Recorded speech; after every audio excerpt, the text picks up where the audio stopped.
Mais um vídeo de previdenciário. Nós vamos falar agora sobre Lei Orgânica da Assistência Social e ainda o Decreto 6214 de 2007, que é o regulamento da Lei Orgânica da Assistência Social.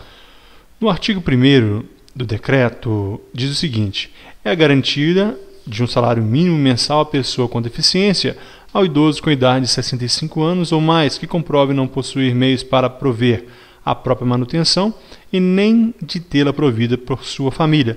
Nós já falamos de assistência social quando nós falamos de seguridade social, sendo que a assistência faz parte de um tripé. Então nós falamos o apanhado geral. Só que o edital ele especifica a Lei 8742 e o Decreto 6214. Então nós vamos falar as partes mais importantes, aquelas que caem em concurso público. Importante aqui no artigo 1º do decreto: a pessoa com deficiência, nós já falamos, e o idoso com idade de 65 anos ou mais. Cuidado, idoso para a legislação é a pessoa com 60 anos ou mais, mas para receber esse benefício de prestação continuada é a pessoa com deficiência e o idoso com 65 anos ou mais que não tenha condição de se manter e nem ter provido por sua própria família sua manutenção. Cuidado, a assistência social não protege somente esses. Isso aqui é o salário mínimo, serão aqueles que vão receber um salário mínimo mensal. Alguns chamam de aposentadoria, mas não é aposentadoria por idade. Isso aqui é um benefício de prestação continuada, não é necessária contribuição. A Lei 872 de 93, no artigo 2º, diz o seguinte: a assistência social tem por objetivos, agora é a assistência, 1. A proteção social que visa a garantia da vida. Isso aqui é o maior, é o máximo. Visa o quê? Garantir a vida, redução de danos e a prevenção da incidência de riscos. Especialmente, o principal é a garantia da vida, mas ainda, olha a letra A proteção à família, à maternidade, à infância, à adolescência e à velhice. Como eu falei, aquele benefício de um salário mínimo é para o idoso que não tem a condição de se manter e a pessoa com deficiência. Agora, a assistência social não limita-se a eles. Quando alguém vai lá no CRAS, Centro de Referência em Assistência Social, lá existem programas de proteção à família, a maternidade, a infância, a adolescência e a velhice. Então tudo isso está sendo protegido pela assistência social. Ainda, letra B, amparo a criança e adolescentes carentes. Lembrando que a assistência social é um ombro amigo, não é necessário contribuição. Então crianças e adolescentes carentes serão amparadas pela assistência social. C, promoção à integração ao mercado de trabalho, através de cursos gratuitos, entre outros. Letra D, a habilitação e reabilitação das pessoas com deficiência e a promoção de sua integração à vida comunitária. Nós já falamos várias vezes sobre a habilitação e a reabilitação. As pessoas que nunca tiveram uma atividade, por exemplo, remunerada, vão passar pela habilitação. Aquelas que tiveram limitado por um acidente ou por uma enfermidade vão passar pela reabilitação gratuitamente através do Centro de Referência em Assistência Social, visando a sua integração na comunidade.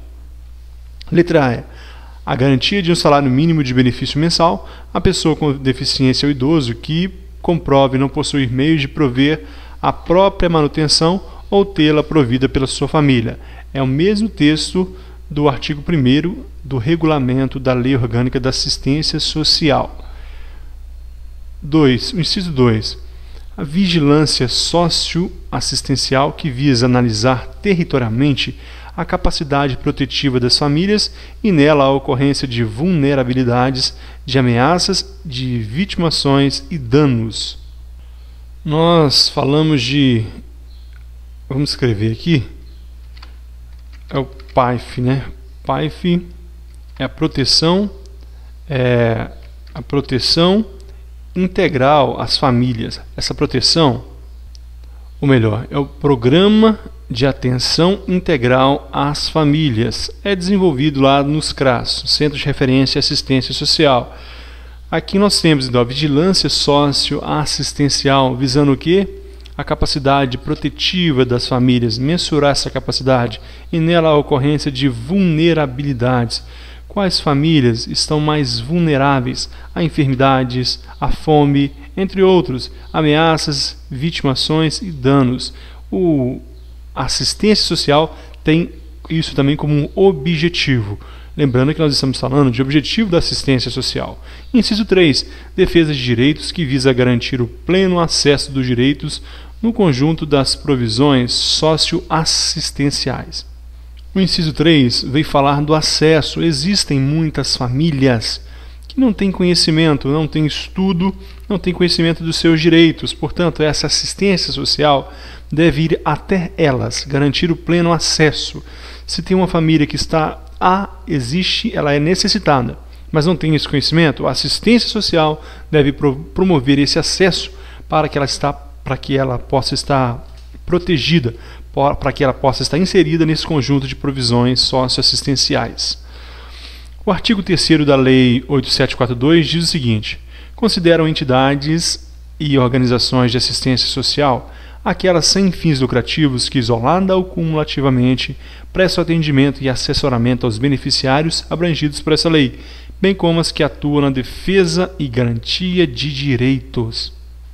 Um detalhe aqui, a lei ela não abrange, ela não especifica, ela não detalha, não descreve quais são os nomes, quais são as entidades de assistência social.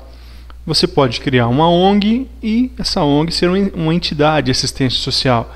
E se estiver conforme a lei, conforme os ditames legais, vai receber subsídio do governo, recursos do governo para que você possa prestar essa assistência social. Então, consideram-se entidades e organizações aquelas que não podem ter fins lucrativos. Primeira coisa, o fim não é o lucro, que, isolado ou cumulativamente, prestam atendimento, assessoramento aos beneficiários das pessoas abrangidas por essa lei. O idoso, o deficiente, a pessoa, as famílias carentes, desde que também que podem ser, por exemplo, a proteção à maternidade das pessoas carentes, a família, o idoso, entre os adolescentes e crianças carentes.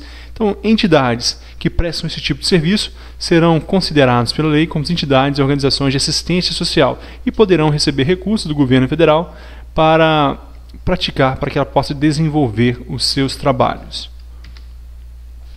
O artigo 6º-A. Artigo 6º-A da Lei 8743, a Lei Orgânica, ela diz o seguinte. É 8742 e não 8743. Então, artigo 6º-A. Assistência social organiza-se pelos seguintes tipos de proteção. Quais os tipos de proteção? Nós temos aqui 1. Proteção social básica. Nós temos o 2. Proteção social especial. Quais são as principais diferenças dessas proteções? Social básica e social especial. Nós veremos que a proteção social básica, nós vamos ler o texto daqui a pouco, mas só um comentário, ela está preocupada com o fortalecimento dos vínculos familiares, enquanto a proteção social especial está mais preocupada com o enfrentamento das situações de violações de direito, quando aquele hipossuficiente está com seu direito violado. Então vamos ler o texto. Proteção social básica, conjunto de serviços, programas, projetos, benefícios de assistência social que visa prevenir situações de vulnerabilidade e risco social por meio de desenvolvimento de potencialidades e aquisições do fortalecimento de vínculos familiares e comunitários. Nessa proteção básica serão elaborados projetos. Um exemplo aqui é esse benefício de prestação continuada. Ele irá proteger aquele vulnerável, aquele idoso que não tem a condição de se manter. Ele é um risco social para a sua saúde, então é um exemplo. E nós temos aqui no segundo tópico a proteção social especial. É um conjunto de serviços e programas, assim como a proteção básica. E projetos que têm por objetivo contribuir para a reconstrução de vínculos familiares e comunitários. Aqui nós estamos falando de reconstrução, a defesa do direito, o fortalecimento das potencialidades e aquisições e proteção de famílias e indivíduos para o enfrentamento das situações de violação de direitos. Nessa proteção social especial, Para fazer parte desse serviço de proteção especial, é necessário que o indivíduo esteja passando por aquelas situações mais complicadas, como violência doméstica, violência, abuso sexual, entre outras. Então, essa proteção especial tem esse fim, esse objetivo: exploração, abandono, neste caso, como eu já falei, violência doméstica, violência sexual, abuso sexual. Neste caso, aquele hipossuficiente ele vai se enquadrar nesse programa de proteção social especial.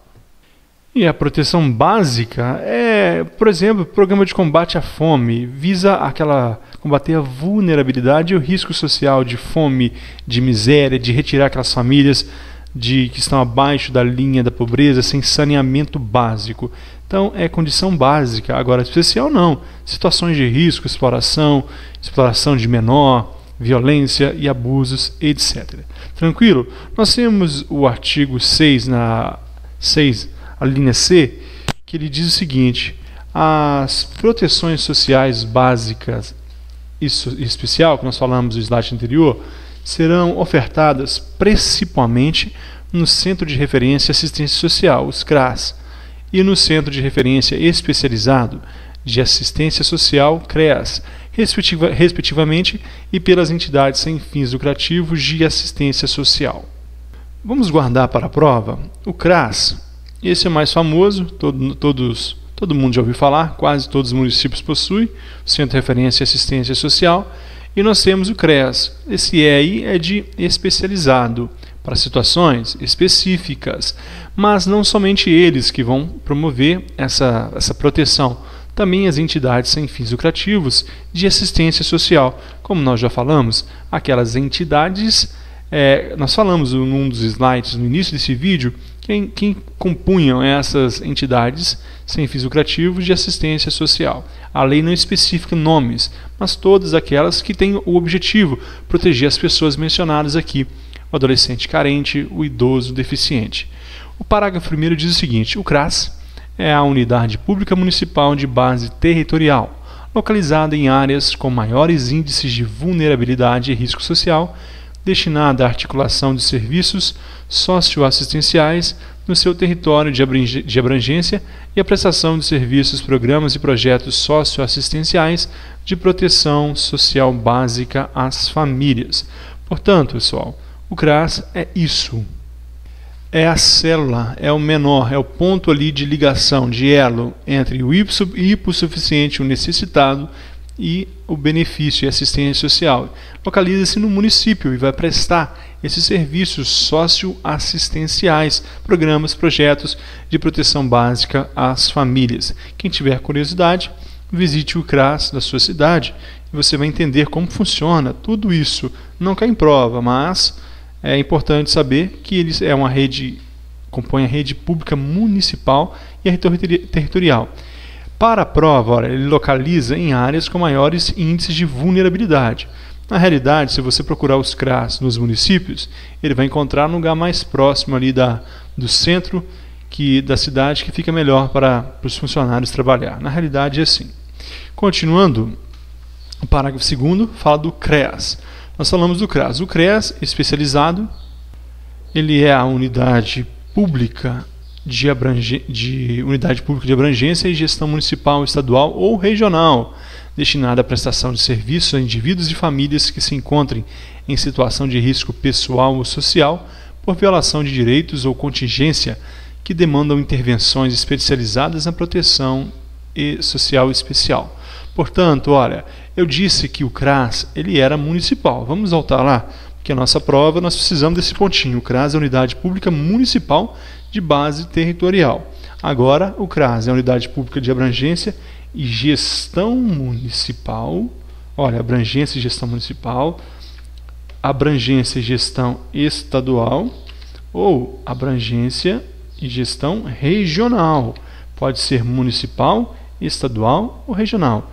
Destinado aqui a essa prevenção de indivíduos e famílias que se encontrem em situação de risco pessoal, situação de risco, por exemplo, diferente do CRAS, esse CREAS ele tem uma natureza protetiva e ele atua junto com o judiciário Judiciário e também o Ministério Público. Judiciário e Ministério Público sempre acompanham as ações do CREAS. Ele é protetivo, ele está querendo proteger do risco pessoal. Nós já falamos, abuso, violência, entre outros. Parágrafo 3º. Os CRAS e os CREAS são unidades públicas estatais, instituídas no âmbito do SUAS, que possuem interface com as demais políticas públicas e articulam, coordenam e ofertam os serviços, programas e projetos e benefícios de assistência social. Esse SUAS aqui, ele é o Sistema Único de Assistência Social. Nós temos o SUS, que é o Sistema Único de Saúde. Nós temos também o SUAS, que é o Sistema Único de Assistência Social. Ele atua de forma descentralizada, assim como o SUS. E ele possui o quê? Interface com as demais políticas públicas, articula, coordena e oferta os serviços, programas, projetos e benefícios de assistência social. Portanto, onde estão o CRAS e o CREAS? Estão no SUAS, Sistema Único de Assistência Social. Tranquilo, sem problemas para a nossa prova.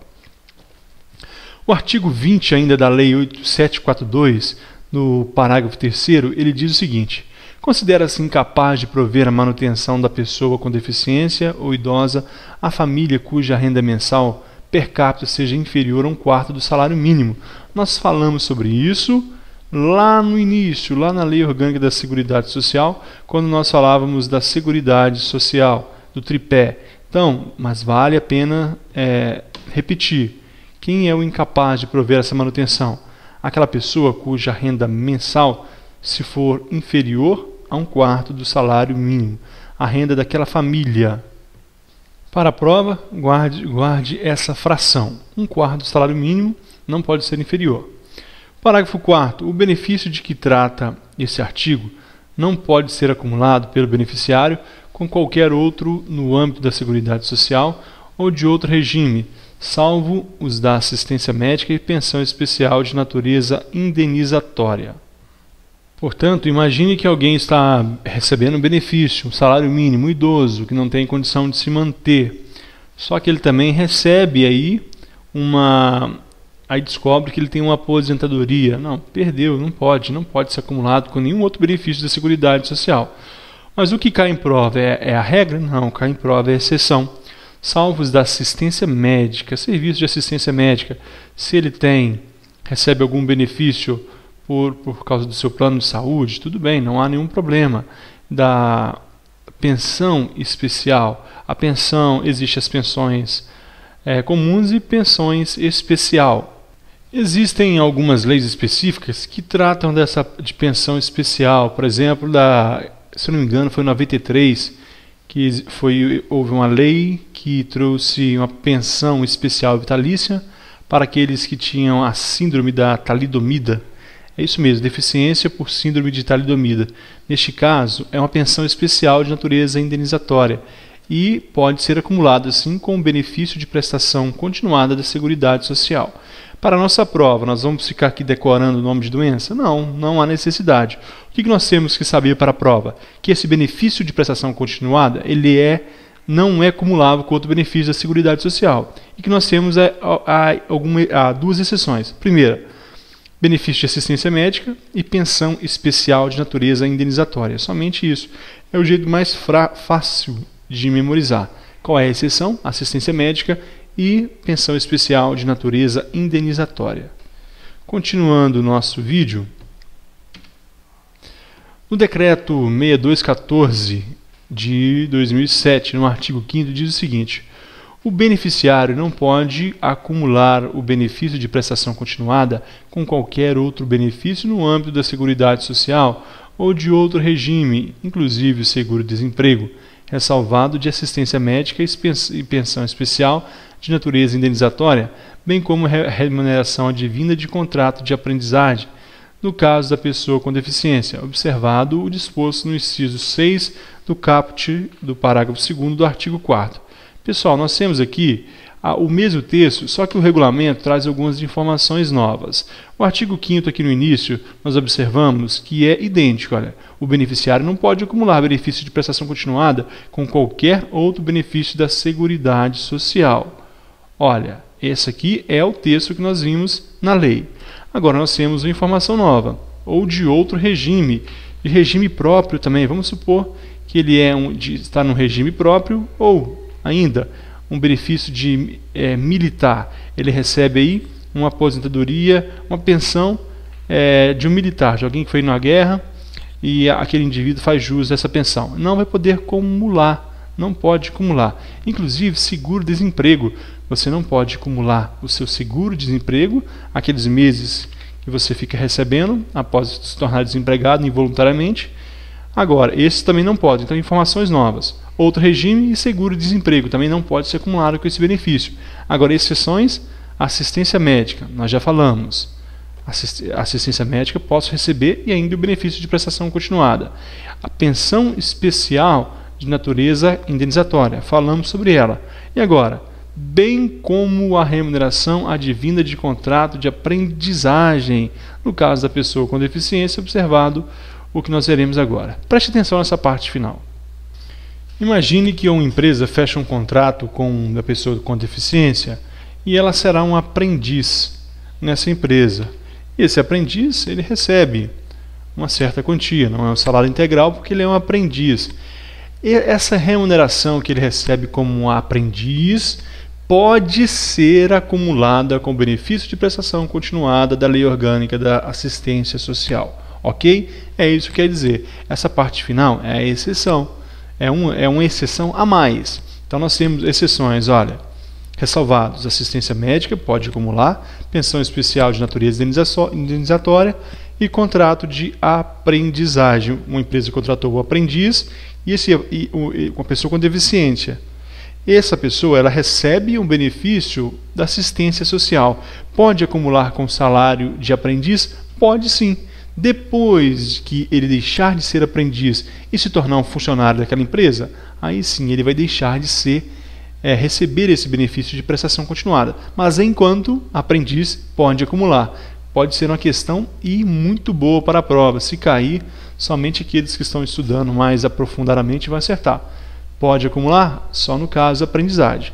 Após encerrar, se tornou funcionário, perde o benefício de prestação continuada. Nós temos o parágrafo único ainda desse artigo 5º que diz o seguinte: a acumulação do benefício com a remuneração devida do contrato de aprendizagem pela pessoa com deficiência está limitada ao prazo máximo de 2 anos. Uma limitação à exceção que nós falamos. Pode acumular? Pode. Qual é o prazo? O prazo máximo de 2 anos. Mais informação importantíssima. São essas informações, esses detalhes, você deve ficar muito atento. Pode-se acumular? Aprendizado da pessoa com deficiência com benefício de prestação continuada de pessoa com deficiente? Pode, pelo prazo de 2 anos somente, não mais que isso. Pergunta: estrangeiro pode receber o benefício de prestação continuada? E se cair essa questão na prova? Olha o que diz o artigo 7º.